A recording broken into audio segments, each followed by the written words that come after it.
What's up, guys? Jeff PELIZZARO, 18 Strong. Today's What, Why, How, we're talking about some medicine ball exercises for golf. So the medicine ball is a very versatile piece of equipment, and golfers, as we know, we like to rotate, we like to throw things, we like to swing.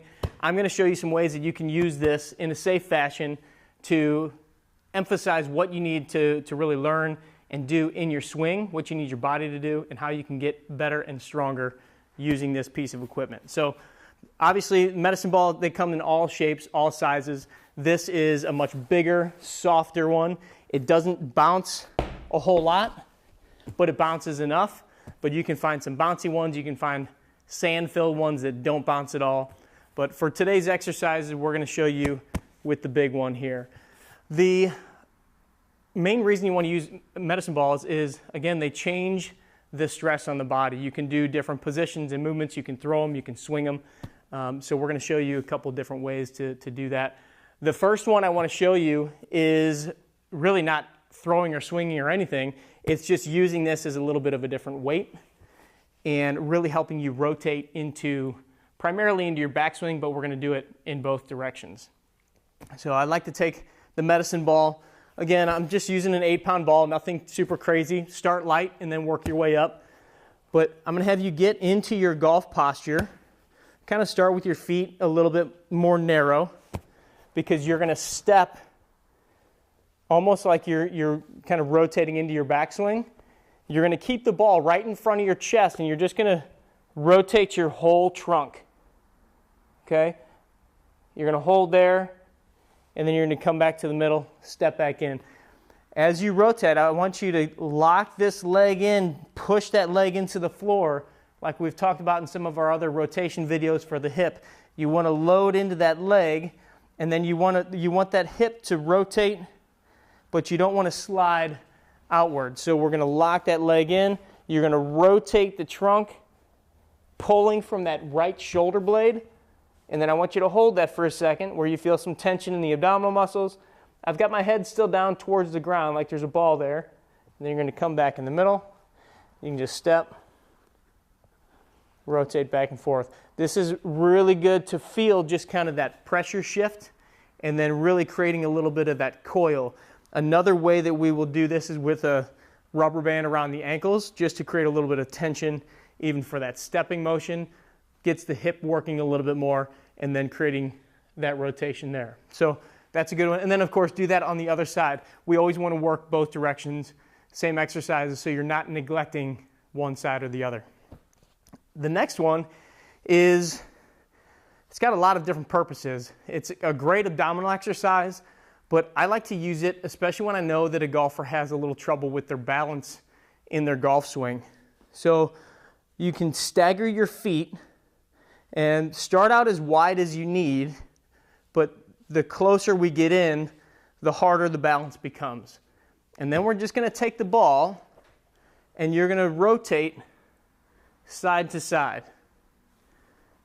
And then as you get better, I want you to start going a little bit faster and keep the stomach nice and tight. So you're rotating, but notice I'm not just throwing my arms back and forth. The ball is always staying right in front of my chest. So my elbows are just kind of relaxed. The ball is in front of my chest. I'm not moving my arms. I'm actually turning my whole trunk. So my shoulders are rotating. The ball is staying right in front of the buttons on my shirt. So we're just going back and forth. And you can do 10 to 20 of these in a row. That's both directions. And then go ahead and switch. You can also then extend the arms a little bit. That'll create a little bit more of a lever.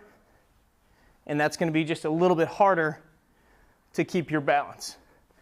But it's great, especially if you have trouble when you're rotating through your shot. If you kind of have trouble staying on that front leg, this is a great one to just kind of get your body used to that rotation and feeling how to stabilize. Great one to do with your shoes off too, because then you can really use your feet to work on the ground as well. All right, another abdominal one is the around the world. And I like to do this either standing, feet pretty close together, where I'm just taking the ball, wrapping it around. This one you can eventually get fairly heavy with. You can also do this with a kettlebell. So I'll go both directions. The key here is, though, keeping this down, not arching as I'm going back. I'm locking this down, squeezing my glutes, creating tension everywhere. This is going to get the shoulders as well as the abdominal muscles. And I can also do this in a bit of a kneeling fashion. The closer the legs are, the harder it's going to be. Just back and forth around, clockwise and counterclockwise. Again, general rule of thumb is starting anywhere between the 8 to 12 repetition range and kind of adjusting from there. Okay, the next two are going to get a little loud. So we're going to be throwing this thing around a little bit. So I want you to make sure that you're comfortable using a ball, you're comfortable rotating, you feel balanced before you jump into just going to an exercise where you're throwing a ball. But this is one that I like to use for a couple reasons. If we're working on some power and speed, I'll do this in combination with some exercises towards the beginning of a workout. We won't do a whole lot of repetitions. We'll just do a few repetitions and just trying to do it as hard and fast as possible. If we do it towards the end of the workout, we're going to use it a little bit more for some conditioning type stuff. So I'll use it both ways. There's reasons why we would do it like that. But the exercise is, again, great for balance. You're going to stagger the feet. You're going to do a big windmill and slam the ball on the ground. So you're getting this nice big rotation, overhead movement, and then some power as you slam it down into the ground. And then you can go ahead and switch sides, do exactly the same thing. Nice big motion on both sides. So again, you can do this for power, you could do this for a little bit more of conditioning, but use the right ball, make sure that you're safe with the ball. And then the last one, this is one of my most fun ones that I love to do. The golfers that work in here, they love to do it. I call these just Happy Gilmore throws. Just like Happy Gilmore swinging his driver, we're going to unleash this thing against the wall. We're going to kind of crow hop and then throw. This is a great one because it gets the lower body rotating like you would in your swing, and then the ball comes through. So we're using the entire body for this. You're just going to take a couple steps, let the ball release, let it hit the wall, and let it come right back to you. Now, on something like that, again, that's more of a power move. I wouldn't do a lot of those in a row because you're going to get tired, you're going to get fatigued, you don't want to hurt yourself. That's one that you would do more towards the beginning of a workout, usually 3 repetitions, 5 repetitions, something like that. So those are just a few ways that you can use the medicine ball. There's a ton of ways that a golfer can utilize this to improve their speed, their power, their stability, all different things you can do in your program. Those are just a few of them. Hopefully those help out a little bit, give you a little variety that you can try.